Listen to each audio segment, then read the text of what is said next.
Halo semua, salam sejahtera bagi kita semua. Kembali lagi bersama saya Profesor Markson. Pada kali ini saya akan membahas tentang teknik pengukuran tanah dari mata pelajaran dasar-dasar konstruksi bangunan dan teknik pengukuran tanah. Yang pertama-tama ada pengertian dari teknik pengukuran tanah. Teknik pengukuran tanah atau ilmu ukur tanah adalah bagian dari ilmu geodesi yang mempelajari cara-cara pengukuran di permukaan bumi dan di bawah tanah untuk menentukan posisi relatif atau absolut titik-titik pada permukaan tanah, di atasnya atau di bawahnya, dalam memenuhi kebutuhan tersebut seperti permetaan dan penentuan posisi relatif suatu daerah. Untuk yang selanjutnya ada macam-macam alat ukur tanah. Pertama ada meteran.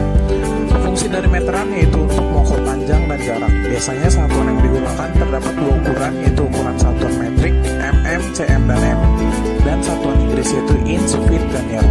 Cara menggunakan meteran cukup dengan pertentangan meteran dari suatu titik ke titik lainnya pada suatu objek bidang yang akan diukur. Yang kedua ada teodolit.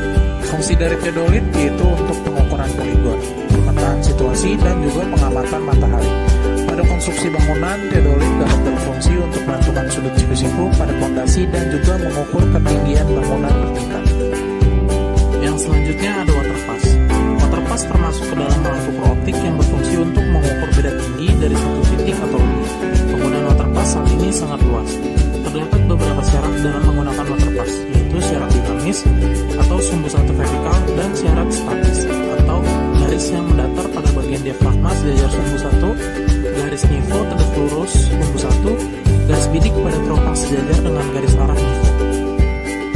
Selanjutnya ada total station. Total station merupakan alat ukur elektronik yang berasal dari pengembangan teodolit. Namun, alat ini dilengkapi dengan pengukuran jarak dan sudut secara elektronik dengan bantuan dari refleksi sebagai target dan pengganti rambut pun. Untuk mempermudah penggunaan, total station perlu dihubungkan dengan komputer. Fungsi total station yaitu dapat digunakan untuk menghitung jarak, arah, titik koordinat, dan juga beda tinggi secara elektronis. Selanjutnya dalam materi ini juga kita akan membahas tentang sudut azimut. Sudut azimut adalah sudut yang diukur dengan derajat menurut perputaran jam mulai dari perputaran 0 derajat sampai 360 derajat. Sudut azimut dapat disebut juga sebagai sudut kompas, adalah besar sudut yang terbentuk antara satu titik dengan arah utara yang dihitung searah jarum jam. Untuk penjelasan lebih lanjut, kita dapat melihat video berikut ini. Azimut. Definisi. Azimut adalah sudut yang dibentuk dari arah utara ke target. Pada gambar ini adalah target AB. Ini disebut sebagai azimut. Macam-macam azimut. Berdasarkan arah utaranya, azimut dapat dibedakan menjadi tiga. Yang pertama, azimut geodetik, menggunakan utara sebenarnya yaitu true north, yaitu kutub utara. Kedua, azimut magnetik, menggunakan utara magnetik. Azimut peta, atau sudut jurusan menggunakan utara peta. Azimut geodetik. Pada gambar berikut ini, titik P1, P2 adalah target dan titik P3, P4 adalah target. Alpha 1, 2 inilah yang disebut sebagai azimut atau true north. Dan alpha 3, 4 disebut juga sebagai azimut geodetik atau true north. Sehingga acuan azimut geodetik adalah terhadap garis bujur yang menghubungkan kutub utara dengan kutub selatan. Ini merupakan garis hayal yang membagi bumi menjadi beberapa bagian. Disebut juga sebagai meridian. Azimut magnetik. Pada gambar berikut ini menunjukkan utara geodetik dan utara magnetik. Perbedaannya adalah sebagai berikut.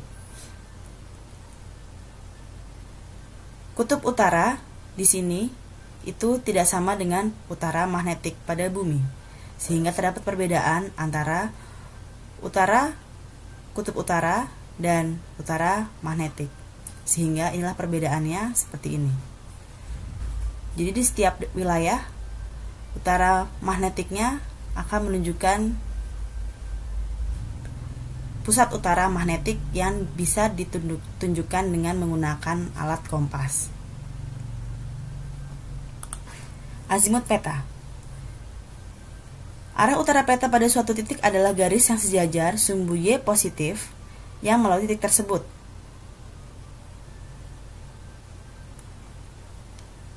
Azimut yang beracuan arah utara peta ini disebut dengan sudut jurusan. Pada gambar berikut ini, utara peta sejajar dengan sumbu Y positif dan merupakan garis lurus. Sedangkan garis ini adalah merupakan garis bujur yang merupakan garis lengkung, yaitu kita sebut sebagai bujur atau meridian, yaitu garis khayal yang membagi bumi dari arah kutub utara ke kutub selatan. Kesimpulannya, bahwa pada pemetaan yang dilakukan di kuliah ini, utara geodetik peta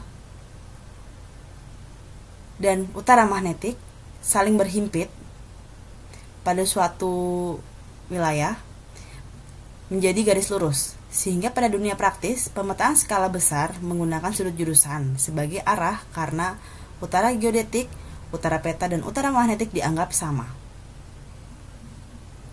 Jadi, untuk pemetaan skala besar, utara geodetik, utara peta, utara magnetik ini saling berhimpit, sehingga kita bisa menggunakan satu arah utara yang kita sebut sebagai sudut jurusan. Dan pada prakteknya, apabila kita di lapangan, kita tidak bisa mengidentifikasi arah utara geodetik, sehingga kita bisa menggunakan kompas. Berikut ini adalah perhitungan sudut jurusan. Cara menghitung sudut jurusan dari dua titik yang diketahui koordinatnya adalah sebagai berikut. Sudut jurusan dari A ke B ini adalah sebagai berikut. Arcus tangen XB min XA dibagi dengan YB min YA. Jangan lupa harus memperhatikan kuadran, karena hasil dari perhitungan ini harus ditambahkan dengan sudut dengan aturan kuadrat sebagai berikut. Aturan kuadran. Kuadran 1 disebut kuadran 1 karena dia memiliki delta X positif dan delta Y positif, sehingga hasil hitungan dengan rumus tadi itu tidak ditambah dengan apapun atau ditambah dengan 0 derajat. Apabila berada di kuadran kedua, disebut kuadran 2 karena dia delta X-nya positif dan delta Y-nya negatif. Dan hasil hitungan sudut ukuran tadi itu ditambah dengan 180 derajat. Kuadran 3 disebut kuadran 3 karena delta X-nya negatif dan delta Y-nya negatif, maka ditambahkan dengan 180 derajat. Kuadran 4 disebut kuadran 4 karena delta X-nya negatif dan delta Y-nya positif, maka ditambahkan dengan 360 derajat. Sehingga dapat disimpulkan bahwa alfa AB sama dengan alfa AB hasil hitungan dari rumus tersebut ditambahkan dengan sudut di kuadran yang terbentuk. Cara menentukan sudut ada di kuadran yang mana dengan melihat hasil delta X yang berupa negatif atau positif dan delta Y-nya negatif atau positif. Seperti pada contoh berikut. Diketahui titik A 5,2 dan B 2,3. Berapakah sudut jurusannya? Jawaban adalah sebagai berikut. Alfa AB sama dengan arcus tangen dari XB min XA dibagi YB min YA. Arcus tangen 2 dikurangi 5 dibagi 3 kurangi 2.